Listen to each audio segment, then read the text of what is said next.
Hello प्यारे बच्चों। I hope आपकी स्टडी बहुत ही अच्छी चल रही होगी।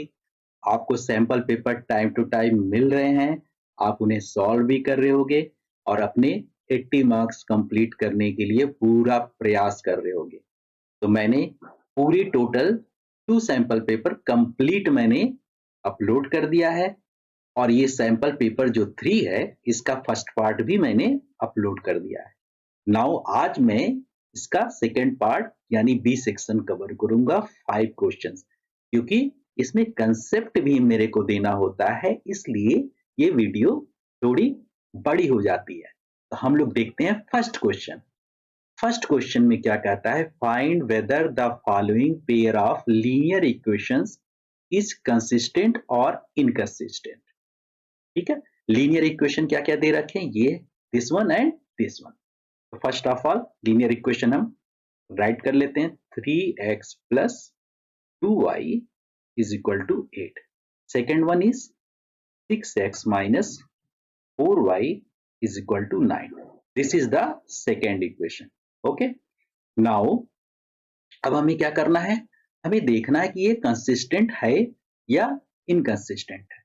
तो कोई भी लीनियर इक्वेशन होता है उसका जनरल फार्मूला क्या होता है, ये 2 है, a1x plus b1y plus c1 is equal to 0। अगर ये क्या होते हैं, इस तरीके से 2 होंगे तो हमको टू इक्वेशंस लेने होंगे ना, a2x plus b2y plus c2 is equal to 0। Okay, इसमें हम क्या करें, इसको और थोड़ा मॉडिफाई कर लेते हैं।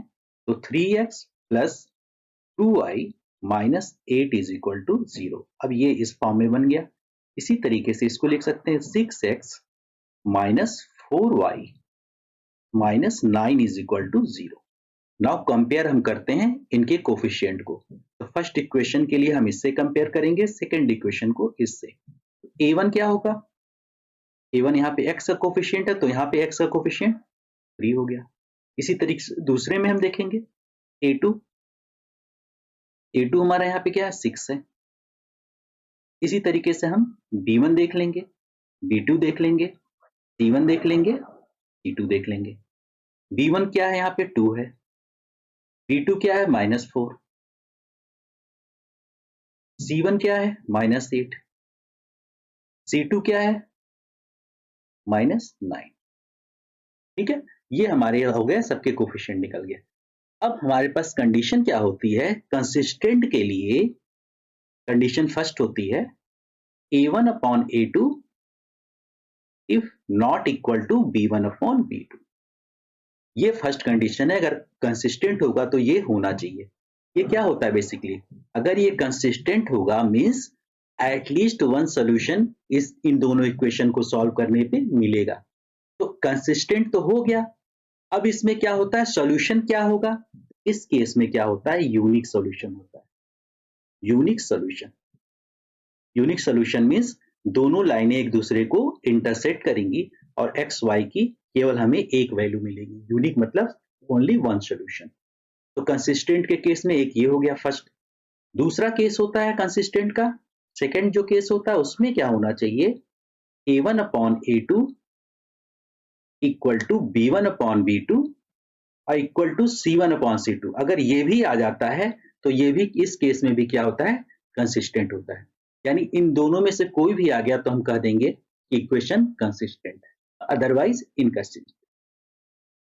ठीक है, इस केस में अगर ये कंसिस्टेंट है तो इसमें क्या होता है, इसमें होता है infinite solution.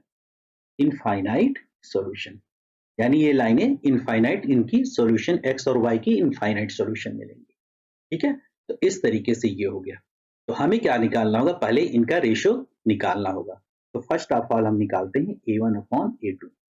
a1 upon a2, a1 और a2 की वैल्यू हम रख देंगे तो 3 अपॉन में 6, 3 6, this is 1/2। Now b1 upon b2, this will be 2 upon -4 means is equal to -1 upon 2। यहीं पे क्लियर हो जा रहा है कि a1 जो है, a2 का रेशो जो है वो b1 b2 के इक्वल नहीं हो रहा, क्योंकि ये 1/2 आ रही है, -1/2। तो आगे हमको नेक्स्ट चेक करने की नीड नहीं है, ये हमारा फर्स्ट इक्वेशन सेटिस्फाई हो गया। तो हम ये कह देंगे कि ये क्या है, ये कंसिस्टेंट होगा। तो इसका आंसर हो जाएगा कंसिस्टेंट होगा, और इसको हम इस तरीके से सॉल्व करके दिखा देंगे। नेक्स्ट क्वेश्चन देखते हैं। नेक्स्ट क्वेश्चन में क्या करता है, ध्यान से देखिए।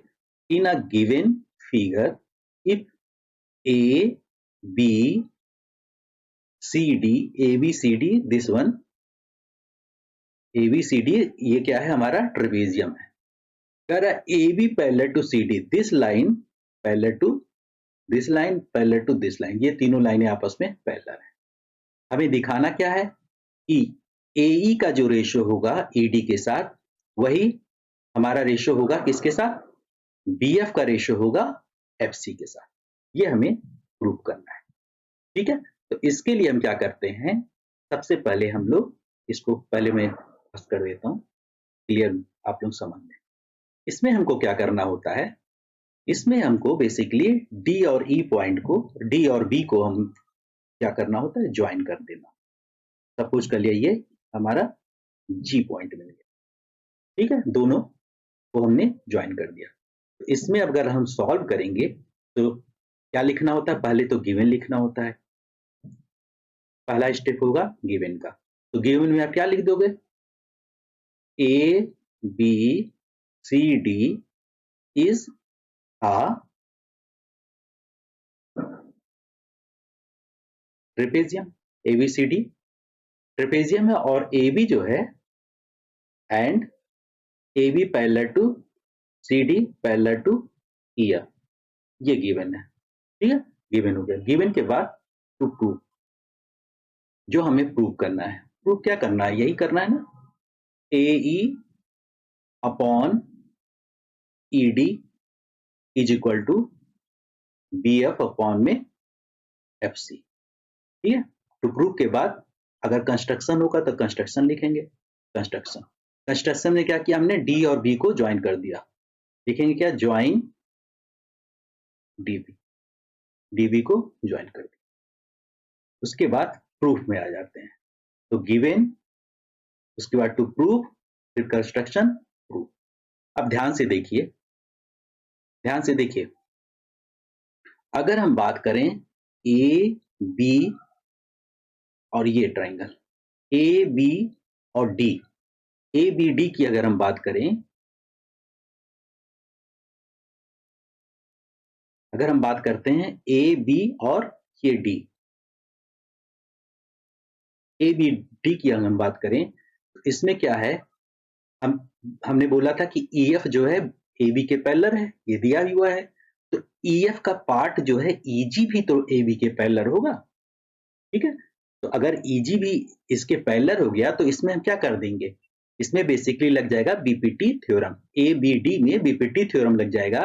तो इसमें क्या हो जाएगा, AE और ED का जो रेशियो हो जाएगा वो BG और GD के रेशियो के इक्वल हो जाएगा। तो हम इसमें यही चीज जो है अप्लाई कर लेते हैं, ठीक है। तो हम ले लेते हैं इन ट्रायंगल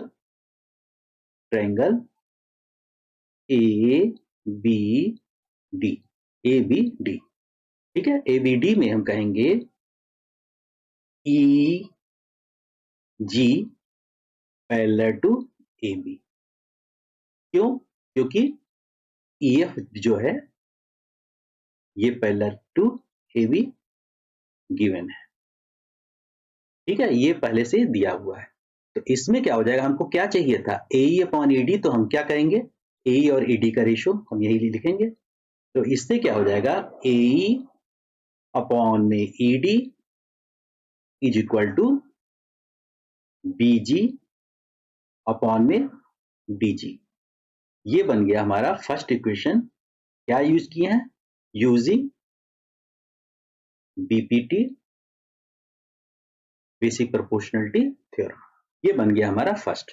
तो हमने ले लिया कौन सा ट्रायंगल, ABD ले लिया। अब इसी तरीके से अगर हम B यानी BD या BCD भी ले लें तो ये भी तो जो लाइन है इसके पैरेलल हो जाएगी। ये ध्यान से देखिए मैं किसकी बात कर रहा हूं, मैं बात कर रहा हूं अब इस ट्रायंगल की, ये ट्रायंगल और ये ट्रायंगल। अब ये साइड भी तो इसके पैरेलल है, तो इसमें भी यही लग जाएगा BPT थ्योरम, क्लियर है।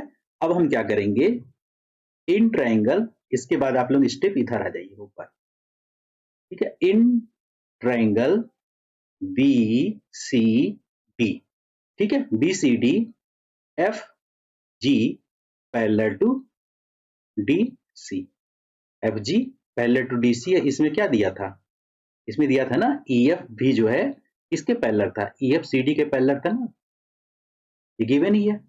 तो हम कहेंगे क्या, इसमें अब उसी तरीके से जो रेशो, अब देखिए ध्यान से, जैसे इसमें रेशो हमने लिया था उसमें भी उसी तरीके से लेंगे। इसमें क्या लेना था, B F upon F C, तो हम कहेंगे B F upon F C is equal to, अब बी एफ क्या, बी एफ ये है, एफ सी है, तो इसमें क्या हो जाएगा, बी जी अपॉन में बी जी। ये हमारा बन गया सेकेंड इक्वेशन। इसमें भी यूजिंग बीपीटी हो जाएगा। अब हम क्या करेंगे, फ्रॉम 1 एंड 2, इक्वेशन 1 और 2 को कंपेयर करते हैं। अब बीजी अपॉन डीजी के इक्वल हो गया, तो इससे क्या हो जाएगा, A upon E D B F upon F C के इक्वल हो जाएगा, क्योंकि इसके दोनों के राइट साइड इक्वल है तो लेफ्ट भी इक्वल हो जाएंगे। यानी हम कह सकते हैं A E upon E D is equal to B F upon F C. ये हो गया, हेंस प्रूव्ड। ये इस तरीके से आप लिख देंगे, तो ये भी हमारा क्वेश्चन इस तरीके से सॉल्व हो जाएगा। नेक्स्ट क्वेश्चन देखते हैं। नेक्स्ट क्वेश्चन में क्या कह रहा है, ध्यान से देखिए नेक्स्ट क्वेश्चन। नेक्स्ट क्वेश्चन भी इसी तरीके से दे रखा है, ठीक है। नेक्स्ट क्वेश्चन में दे रखा है एडी 6 है, एडी ये 6 दे रखा है, ठीक है, सेंटीमीटर। डीबी हमारा दे रखा है 9, ये हमारा 9 दे रखा है। ए 8 दे रखा है, और उसके बाद EC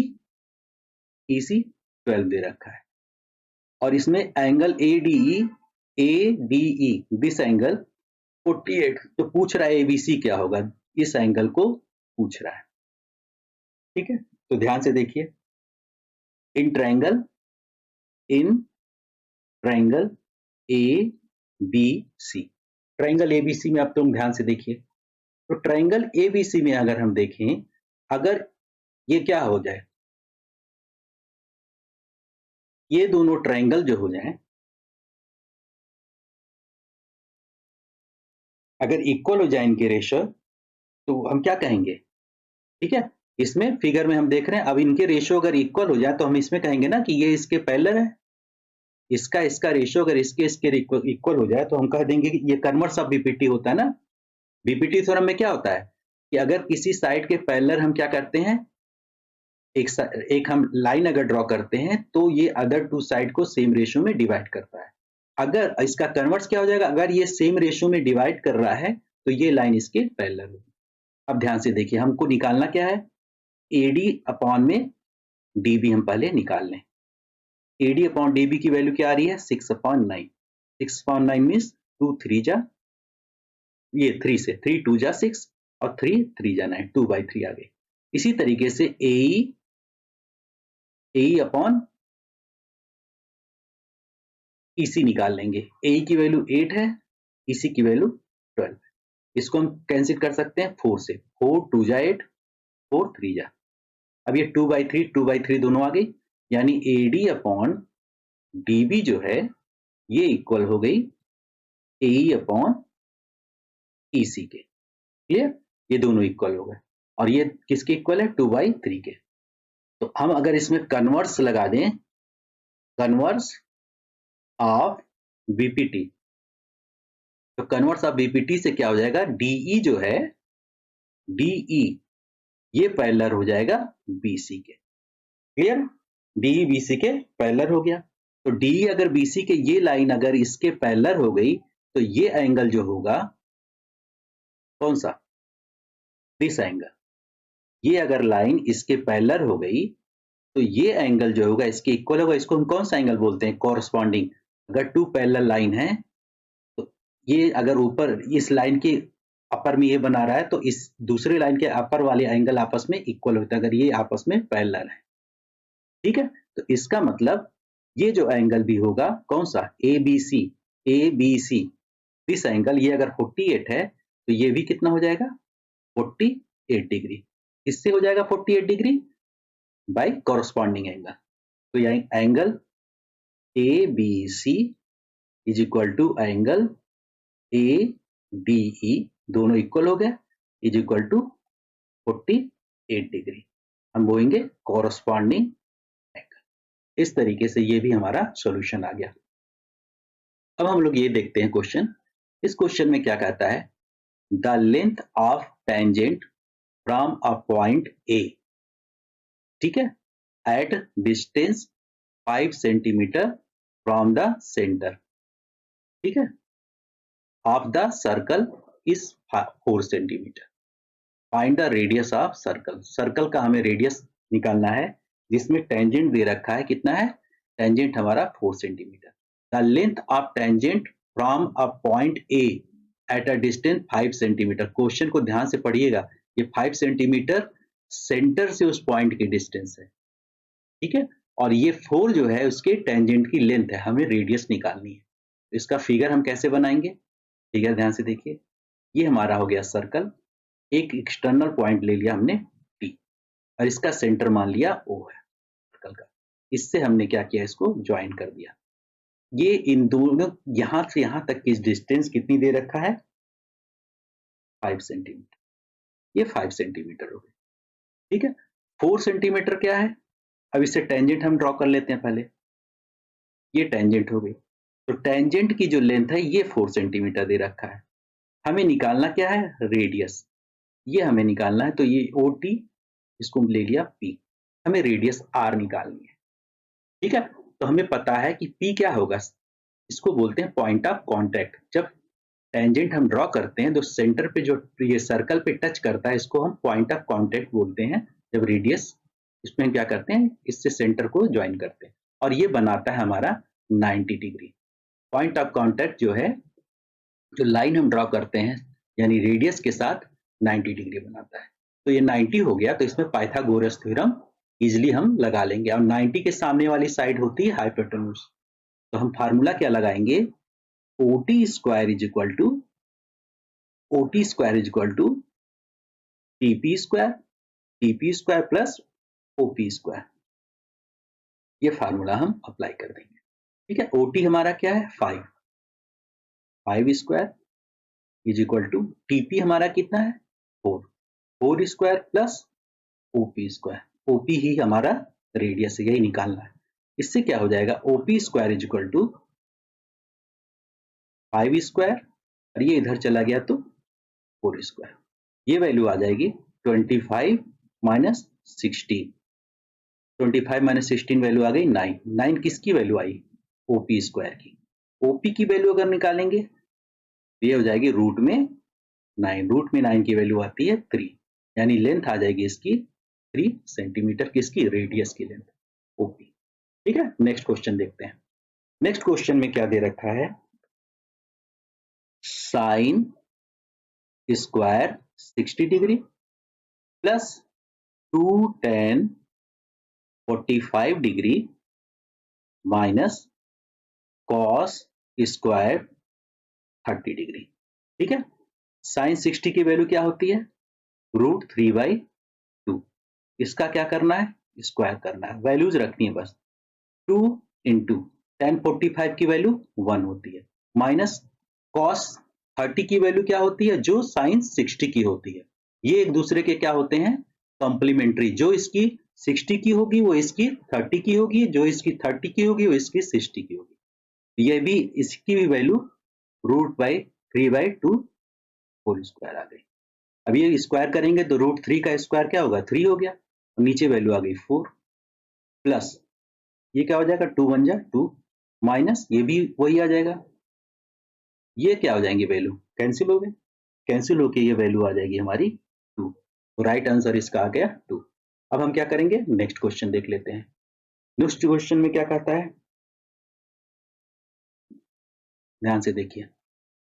What is the diameter of a circle whose area equal to the sum of area of two circle of radii 40 centimetre और 9 सेंटीमीटर। दो सर्कल हैं, ठीक है, ध्यान से देखिए। टू सर्कल्स,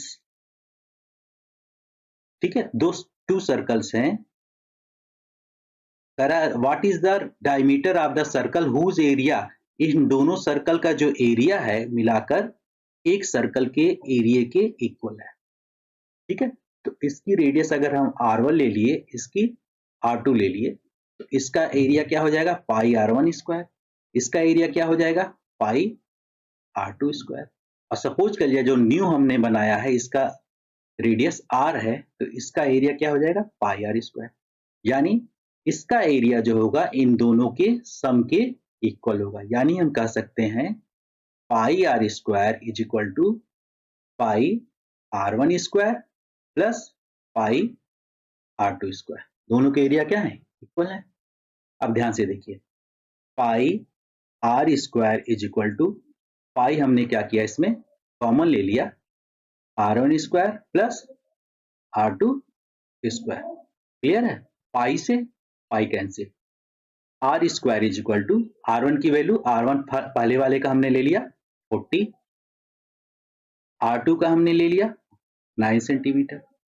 अब इनमें क्या करना है, दोनों के एरियाज को पुट करना है, तो ये हो जाएगा 40 स्क्वायर r1 के प्लेस पे, और इसके प्लेस पे हमने रख दिया 9 स्क्वायर, इसका स्क्वायर क्या हो जाएगा 1600 प्लस 9 का स्क्वायर 81, ठीक है। तो r स्क्वायर की वैल्यू ये आ गई, फिर अगेन r स्क्वायर ये आ जाएगी 1 इज इक्वल टू, दोनों को ऐड कर देंगे 1681, ठीक है।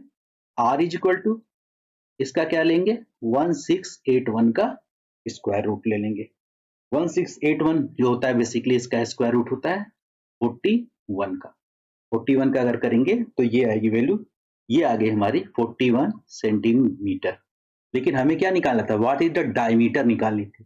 तो डायमीटर क्या होता है, टी जो होता है 2 इंटू आर के इक्वल होता है, तो 2 इंटू 41 वैल्यू कितनी आ जाएगी, ये आ जाएगी 82 सेंटीमीटर। इस तरीके से हमारा ये फिनिश हो गया।